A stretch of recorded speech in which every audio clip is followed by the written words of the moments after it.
Hey everyone, it's Josie, and today I'm going to talk about some of my social do's and don'ts. If you have an invisible illness or disability, you may have your own list in your head of things that you don't want people to ask you. You may find things as completely unnecessary that someone has to bring that up to you or say that to you, and it's just not nice in general. Or you may be a person watching this and being like, oh, I didn't know that social do's and don'ts was even a thing.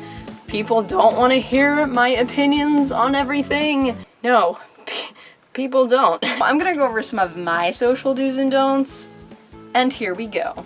So a social do, let's start with some positive stuff, why don't we? I don't have a problem at all when someone asks me what I have. I don't have an issue when someone says, hey, what are those things on your legs and why do you have them? I'd rather have someone ask me, what do I have?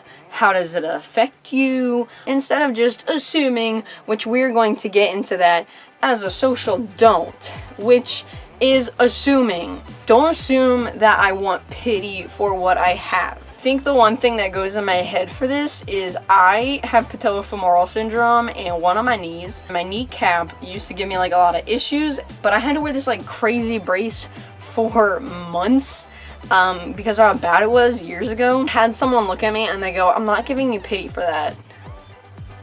Like, don't just say that I'm lazy, because a lot of people with these illnesses are not lazy at all, and they're literally just trying to keep up with their own body and survive. Don't tell me that I'm faking my illness for attention, and don't tell me that I'm faking it to get a reaction out of people. If you just so happen to see me on a good day, or if you see me wearing pants, you know, like other humans, and you don't see my leg braces, you will assume that I don't have anything wrong with me. And that's okay, but don't say out loud that you think I'm faking it.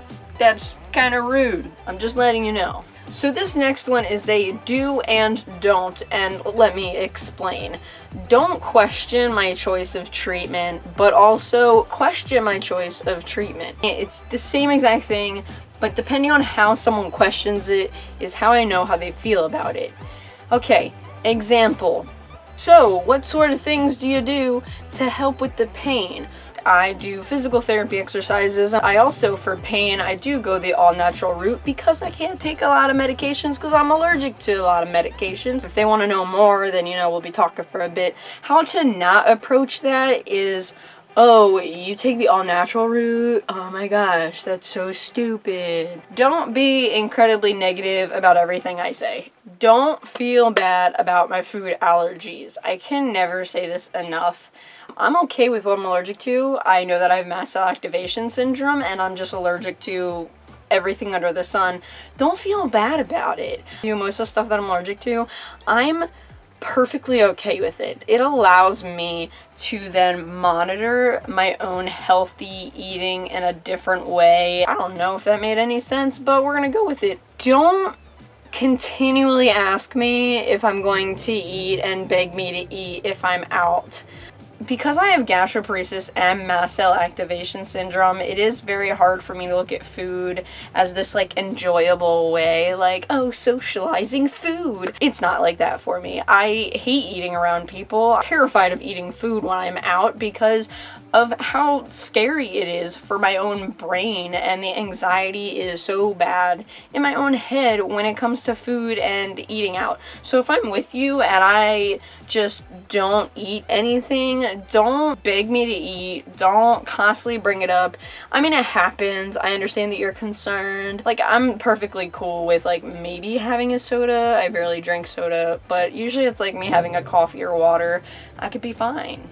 Yeah. You can ask me, what do I do even though I have what I have? What sort of hobbies do you have? What sort of things you go out and do with your friends? I don't know, like, make the conversation positive. Don't make it so negative. Having illnesses is so negative in itself that sometimes I just want a positive conversation. So, I don't know, like, ask me what I do, like what sort of hobbies do I have, because I do have a few hobbies. Some of them are actually like active, like skateboarding, so fishing, you know, something. Don't stop inviting me places. Even though I don't eat the food all the time, or even though I might not be able to physically handle what we want to go and do, I still want to be invited, even I might turn it down. So something that I do want people to know is, going along with that, is understand if I randomly last minute cancel. People with illnesses might have a random flare. You never know what's going to happen when you have an illness. You have no control